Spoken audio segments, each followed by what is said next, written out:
ఉద్యోగ ఉపాధి అవకాశాలు కల్పించాలని సోనియమ్మ మనకు మంజూరు చేసింది. బయ్యారం ఉక్కు కర్మాగారం ఇచ్చింది. 10 ఏళ్ళైనా అక్కడ పరిశ్రమ పెట్టడానికి వీల్లేదు, అక్కడ వీలు కాదు అని ఖమ్మం జిల్లాలో బయ్యారం ఉక్కు కర్మాగారం తిరస్కరించి ఈ ప్రాంతానికి ద్రోహం చేసింది నరేంద్ర మోడీ.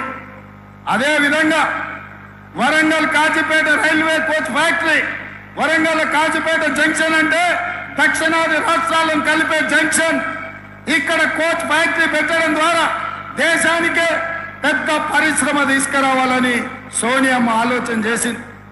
మన తెలంగాణకు, మన కాజీపేటకు రైల్వే కోచ్ ఫ్యాక్టరీ సోనియమ్మ మన్మోహన్ సింగ్ ఇచ్చారు.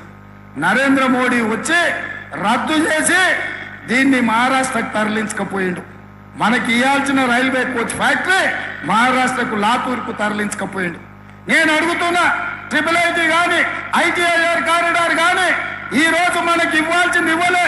NTPC ద్వారా 4000 మెగావాట్ల విద్యుత్ ఉత్పత్తి సంస్థల్ని నిర్మాణం చేయలే.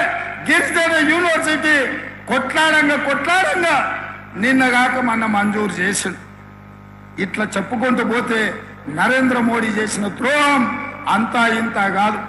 అదే కాదు మిత్రులారా, ఆనాడు కాంగ్రెస్ అధికారంలో ఉన్నప్పుడు పెట్రోల్ 55 రూపాయలు ఉండే, ఇవాళ 110 రూపాయలు చేసిండు. ఆయనలో డీజిల్ 50 రూపాయలు ఉండే, ఇవాళ 100 రూపాయలు చేసిండు. ఆయనలో మా అక్కలకు సిలిండర్ 400 ఉండే, ఇవాళ 1200 చేసిండు. ఇంకా ఏ మిగిలిందా మా దగ్గర దోసుకోవడానికి?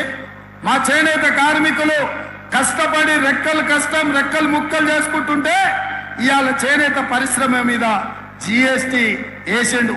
అగ్గిపెట్టే సబ్బు బిల్ల, ఆఖరికి వాళ్ళు దేవుడి భక్తుల అంటారు, అగరబత్తీలను కూడా వదిలే అగరబత్తీల మీద కూడా GST వేసాడు.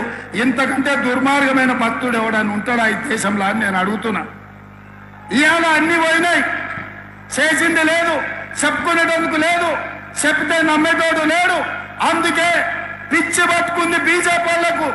మత పిచ్చి ప్రజల మధ్యలో, భాష మధ్యలో, ప్రాంతాల మధ్యలో చిచ్చు పెట్టి విభజించి ఎన్నికల్లో నిగ్గాలి అని ఆలోచన చేస్తారు.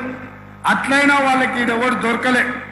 ఎవరు దొరికినా ఈ నుంచే మీరు బండకేసి కొట్టిన ఆయన దొరికిండు. అరూరు రమేష్ ఎవరా ఆయన? మీ భూములు మింగిన అనకొండ కాదా? ఊరూర్లో భూములు ఆక్రమించుకున్నాడు కాదా? అంగి మార్చి, రంగు మార్చి, జెండా మార్చి వస్తే ఈ వరంగల్ ప్రజల అమాయకులా గుర్తుపడతారా? ఏ రూపంలో వచ్చినా, ఏ SMS వచ్చినా అరూరు రమేష్ను బండకేసి కొట్టేది గ్యారంటీ.